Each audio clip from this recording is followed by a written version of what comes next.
નમસ્તે મિત્રો, આપ સૌ સાહિત્ય પ્રેમી વાચન પ્રેમી મિત્રોનું ઓડિયો ગુજબુક્સમાં સ્વાગત છે. અત્યારે આપણે વાંચી રહ્યા છીએ વર્ષના પ્રત્યેક દિવસ માટે એક એમ 365 સુંદર સંદેશાઓ સાથેનું આ અદ્ભુત પુસ્તક ઉઘડતા દ્વાર અંતરના. સપ્ટેમ્બર 7. હવે પછી તમારી સામે એવું કામ આવે જે તમને રૂચતું ન હોય તો એ શરૂ કરતાં પહેલાં થોભો અને એના પ્રત્યેનું તમારું આખું વલણ બદલી નાખો.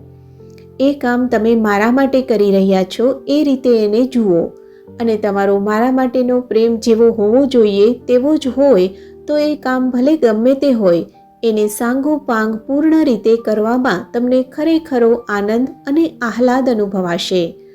તદુપરાંત તમને જણાશે કે જે કામો કરવાના છે તેને માટે તમારી પાસે પુષ્કળ સમય છે.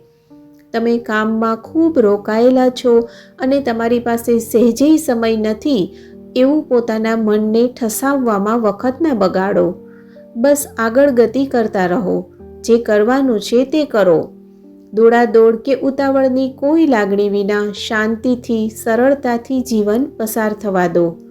પ્રેમ અને કૃતજ્ઞતાથી ભરેલા હૃદય સાથે દરેક બાબત યોગ્ય સ્થાને ગોઠવેલી હશે અને આજનો દિવસ અદ્ભુત હશે એવી અપેક્ષા સાથે તમે જ્યારે દિવસ શરૂ કરો છો ત્યારે એ બધું તમારા ભણી તમે જ ખેંચી લાવશો.